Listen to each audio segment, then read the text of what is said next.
꿀벌은 좋든 싫든 간에 자연에서 열심히 일을 하지 않을 수 없습니다. 모든 벌집은 마치 크고 바쁘게 돌아가는 기업처럼 모든 벌들이 특별한 역할을 맡고 있어요. 일부는 꽃가루와 즙을 모으고 다른 일부는 꿀을 만들어 벌집의 온도를 유지합니다. 여왕벌은 CEO와 약간 비슷해요. 여왕의 주된 임무는 벌집에 있는 모든 벌들의 엄마 역할을 하는 것입니다. 할 일이 너무 많아서 벌들은 휴일도 주말도 없어요. 황제 펭귄에게 새끼를 키우는 것은 쉬운 일이 아닙니다. 암컷 펭귄은 긴 여행 후에 먼저 한 개의 알을 낳습니다. 적합한 장소에 도달하기 위해 80km까지 여행하기도 하죠. 그러고 나서 암컷은 수컷 펭귄에게 알을 넘겨주고 먹이를 먹이기 위해 바다로 나갑니다. 수컷은 알을 안전하고 따뜻하게 유지해요. 사실 애정이 넘치는 펭귄 아빠는 약 64일 동안 알을 품습니다. 엄마를 대신해서요. 새끼가 부화한 후 며칠 동안 어미가 음식을 가져올 때까지 새끼를 돌보기도 합니다. 어미가 돌아오면 이제 수컷이 바다에서 몇 주 동안 먹이를 구하러 갈 차례입니다. 이 두 펭귄은 새끼 펭귄이 독립할 때까지 육아와 먹이를 찾는 일을 돌아가며 병행합니다. 지렁이는 평생을 땅속에서 터널을 만들며 보냅니다. 농부들은 이 바쁜 친구들에게 감사해야 하는데 지렁이가 만든 터널이 공기와 물로 토양을 풍요롭게 하는 데 도움을 주기 때문입니다. 지렁이는 또한 식물들에게도 도움이 되는데 흙에서 나오는 영양소의 형태로 미네랄을 공급함으로써 식물을 돕습니다. 그러니까 이 단순한 생명체들은 정말 중요한 일을 하고 있는 거예요. 그리고 확실히 지렁이 자신들에게도 힘든 일이죠. 고마운 지렁이들이에요. 어떤 사람들은 흰개미가 집주인에게 최악의 악몽이라고 말할지도 모르지만 이 철거 전문가들은 야생에서 정말 유용합니다. 이 곤충들은 오래된 나무를 먹고 그것을 영양이 풍부한 흙으로 만들 수 있어요. 거대한 군락 안에서 흰개미는 그룹으로 나뉘어 있고 각각의 흰개미는 자신만의 특별한 업무를 수행합니다. 벌과 마찬가지로 흰개미 여왕개미는 전체 군락을 위해 새끼들을 낳습니다. 하지만 일개미들이 아마도 가장 바쁠 거예요. 그들은 먹이를 모으고 새끼들을 돌보고 둥지를 짓습니다. 그들은 섬유소를 음식으로 바꿀 수 있는 유일한 흰개미인데 이 개미들이 다른 흰개미들을 먹여 살리는 이유입니다. 바다의 의사를 소개합니다. 청소놀래기는 매우 작지만 엄청난 양의 일을 해냅니다. 물고기와 산호초를 포함한 다른 바다 생물들로부터 해로운 기생충을 제거합니다. 청소놀래기는 매우 큰 물고기의 기생충을 없애기도 합니다. 이것은 사실 용기를 필요로 하는 일이죠. 왜냐하면 큰 물고기들은 위협이 될 수 있으니까요. 하지만 청소놀래기에게는 다행히도 포식자들은 놀래기를 잡아먹기보다는 의료 서비스를 제공받고 싶어 해요. 제발 날 먹지 말아요. 날 먹지 마요. 고마워요. 청소놀래기는 밤낮으로 쉬지 않고 일을 하는데 정말 일을 잘 해냅니다. 연구에 의하면 산호초는 청소된 후에 훨씬 더 건강해진다고 합니다. 또한 청소놀래기가 사는 지역의 물고기의 다양성이 더 높습니다. 물론 청소놀래기가 착해서 자원봉사를 하는 것은 아니죠. 기생충은 청소놀래기가 좋아하는 먹이고 청소일을 하는 것은 기본적으로 식당에 가는 것과 같아요. 누이 좋고 매부 좋은 일이죠. 수컷 바우어새는 독특한 재능을 가지고 있어요. 자신만의 둥지를 디자인하죠. 물론 모든 새가 둥지를 짓지만 꽃과 조개 껍질, 색색의 조약돌로 둥지를 장식하는 건 바우어새뿐입니다.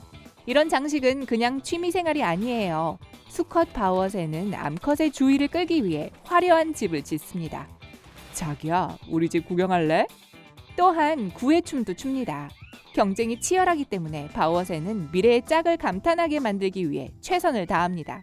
마치 보석 반지를 선물로 주는 것처럼요. 사자들은 종종 정글의 왕이라고 불리지만 사실 모든 실제 일을 하는 것은 암사자입니다. 수컷의 일은 가족을 보호하는 것이지만 암컷은 새끼들을 기르고 모든 가족 구성원들을 위한 음식을 구하느라 바쁩니다. 그리고 이것은 정말로 힘든 일이에요. 평균적으로 수컷 사자는 하루에 약 7kg의 고기를 필요로 합니다. 그래서 암컷은 비록 수컷보다 작고 힘이 약하지만 대부분의 사냥을 합니다. 하지만 암사자에겐 특별한 장점이 있어요. 수사자보다 약 30% 더 빨리 달릴 수 있다는 점이죠. 사냥에서는 속도가 중요하니까요. 자연의 건축사들이 있어요. 바로 비버예요. 이 긴 이빨을 가진 포유류들은 집을 짓는 일에 매우 진지합니다. 우선 비버는 댐을 짓습니다. 포식자로부터 자신들을 보호하는 특별한 장벽이죠. 댐은 보통 진흙, 돌, 그리고 목재로 만들어집니다. 비버는 나무 기둥을 갉아 쓰러뜨린 후 나무를 작은 조각으로 쪼개어 이빨을 사용해서 옮깁니다. 필요하다면 그 일을 몇 번이고 반복하죠. 만일 댐이 망가지면 비버는 하루아침에 댐을 재건축할 수 있어요. 댐이 완성되면 일벌레 비버들은 집을 짓기 시작하는데 비버의 집은 로지라고 불립니다. 환풍구, 수중 출입구, 그리고 겨울 동안 먹을 목재를 비축해 둔 먹이 창고 등을 갖춘 매우 잘 지어진 건물이죠. 이제 비버들이 왜 그렇게 바쁜지 알겠어요. 개미는 세상에서 가장 열심히 일하는 생물로 유명하죠. 개미의 엄격한 사회 조직과 분업은 그들이 함께 일할 때 놀랍도록 성공적입니다. 개미는 남극과 몇몇 외딴 섬을 제외하고 지구상의 거의 모든 곳에서 삽니다. 그 수만 해도 어마어마해요. 개미는 육지에 사는 모든 생물의 15에서 25%를 차지할 수 있습니다. 하지만 개미 서식지는 항상 바쁘게 보이지만 실제로 몇몇 개미들은 때때로 휴식을 취합니다. 과학자들은 5개의 다른 군락에서 온 수백 마리 개미들의 행동을 관찰했습니다. 그 결과 약 40%는 아무것도 안 했어요. 과학자들은 개미들을 4그룹으로 분류했습니다. 산책하는 개미들, 개미집 여기저기를 하루 종일 돌아다니면서 시간을 보내는 부류, 수집 개미들, 대부분의 시간을 밖에서 일하며 보내는 부류, 유모 개미들, 새끼 돌보기를 전문으로 하는 부류, 그리고 마지막으로 비활동 개미들, 게으른 부류입니다. 개미는 게으름뱅이 노릇에도 매우 뛰어납니다. 가장 놀라운 점은 이 개미들이 실제로 해야 할 일을 하고 있다는 거예요. 그들은 예비 노동력입니다. 만약 개미 서식지가 활동적인 노동자들을 잃으면 즉시 그들을 대체할 수 있습니다. 그래서 우리는 인간이 지구상에서 가장 열심히 일하는 종이라고 말할 수 없을 것 같아요. 사실 자기 일을 하기에도 바쁜 동물들이 인간의 일을 돕기 위해 나서는 경우가 많거든요. 치료견은 병원과 요양원에 있는 사람들에게 절실히 필요한 애정을 제공합니다. 또한 환자나 노인들이 신체 활동에 참여하도록 돕고 심지어 어린이들을 교육시킬 수도 있어요. 모든 크기나 품종의 개가 치료견이 될 수 있지만 올바른 기질과 좋은 사교 기술을 가지고 있어야 합니다. 탐지견이나 냄새 탐지견은 중세 이래로 존재해왔습니다. 오늘날 그들의 주된 역할은 위험한 냄새, 불법 통화, 전자장치들을 탐지하는 것입니다. 탐지견은 또한 생물학자들을 돕기도 합니다. 왜냐하면 야생에서 특정 동물종을 발견하도록 훈련될 수 있기 때문입니다. 탐지견은 의료 산업에도 종사하고 있습니다. 탐지견은 특정 질병과 관련된 냄새를 탐지할 수 있습니다. 미래에는 개들을 훈련시켜서 누가 열이 나는지를 알아내는 것이 가능할지도 몰라요. 하지만 인간의 일을 돕는 동물은 개뿐이 아닙니다. 코끼리도 좋은 예죠. 인도 코끼리는 특히 정글에서 다양한 작업을 수행하는 데 널리 사용되고 있습니다. 코끼리는 무거운 짐을 나를 수 있어요. 최대 9,000kg, 성인 130명에 해당하는 무게죠.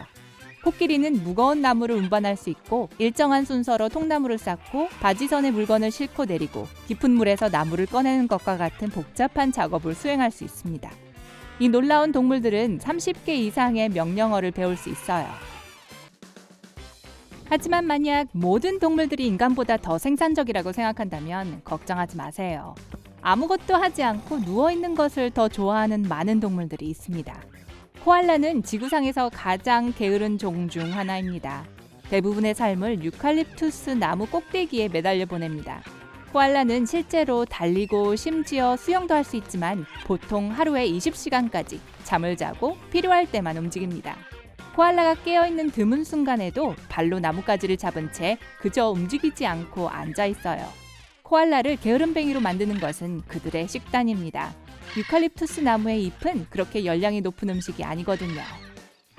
아마도 코알라 콜라 같은 걸 마셔야 할 것 같아요.